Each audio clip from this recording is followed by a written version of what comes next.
മോളെ സൂക്ഷിച്ച്. അതെ, നിങ്ങൾ എന്തോ പറഞ്ഞല്ലോ. ഞാൻ പറഞ്ഞത് ആളുകൾ 45% സമ്പാദിക്കുന്ന ഒരു നിക്ഷേപ പദ്ധതിയാണെന്ന്. നിങ്ങൾക്കായി എനിക്കൊരു 35% എഴുതി തരുവാനായി കഴിയും. അതെ, അത് ശരി തന്നെ. താങ്കൾ ഇന്നൊരു 1 ലക്ഷം രൂപ നിക്ഷേപിക്കുകയാണെങ്കിൽ റിട്ടയർമെന്റ് സമയത്ത് അതൊരു 35 ലക്ഷത്തോളം ആകും. 35 ലക്ഷമോ? അത് ശരിയാണല്ലോ. 1 നിന്ന് 35 ലക്ഷം ലഭിക്കും. ഞാനൊന്ന് ആലോചിച്ചിട്ട് നാളെ പറഞ്ഞ പോരെ. സാർ, നാളെയാണ് നിക്ഷേപത്തിന്റെ അവസാന ദിവസം. ദയവായി ആപ്പ് ഒന്ന് തുറന്നു നോക്കൂ. ആ മോളെ, ഒരു മിനിറ്റ്. നിക്ഷേപങ്ങൾക്കുള്ള സമയം കഴിഞ്ഞുവെന്നാണ് അതിൽ കാണിക്കുന്നത് സാർ. അതെ, അതിനിപ്പോ എന്താ? ഞാനൊരു കാര്യം ചെയ്യാം സാർ. ഞാനൊരു സ്പെഷ്യൽ കേസ് തുറന്നിട്ട് അത് നീട്ടാൻ പറ്റുമോ എന്ന് ഞാനൊന്ന് നോക്കാം. താങ്കൾ ഒരു കാര്യം ചെയ്യൂ. ദയവായി താങ്കളുടെ നെറ്റ് ബാങ്കിംഗ് വിവരങ്ങൾ എനിക്ക് അയച്ചു തരൂ. ബാങ്കിന്റെ കാര്യങ്ങൾ ഞാൻ നോക്കിക്കോളാം. നെറ്റ് ബാങ്കിംഗ് ഡീറ്റെയിൽസ് എന്താ തരേണ്ടത്? ശരി സാർ, ഞാനൊരു കാര്യം ചെയ്യാം. നിങ്ങൾക്കൊരു ലിങ്ക് അയച്ചു തരാം. നെറ്റ് ബാങ്കിംഗ് ഡീറ്റെയിൽസ് ഒക്കെ താങ്കൾ തന്നെ എൻ്റർ ചെയ്തു നോക്കൂ. താങ്കൾക്ക് ലിങ്ക് വന്നിട്ടുണ്ടാവും.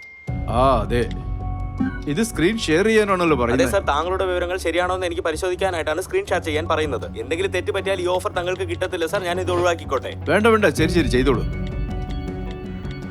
കഴിഞ്ഞോ?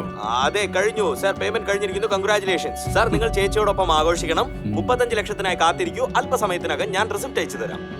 Okay, thank you sir. 1 ലക്ഷത്തിൽ നിന്നും 35 ലക്ഷം നല്ലതല്ലേ? ശരി, ഇത് നോക്കൂ.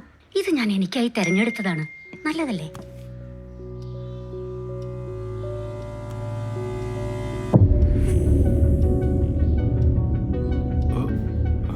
എന്തുപറ്റി?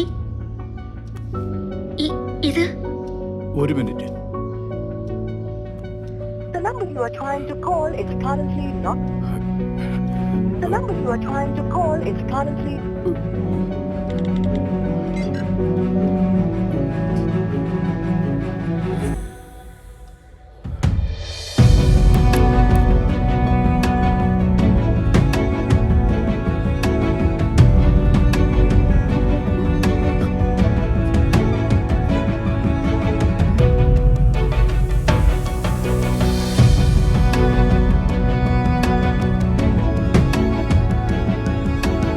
നിങ്ങളുടെ വികാരങ്ങൾ നിങ്ങളെ നയിക്കാൻ അനുവദിക്കരുത്. അപ്പോഴും ജാഗ്രത പാലിക്കുക, കാരണം ഇത് നിങ്ങൾക്കും സംഭവിക്കാം.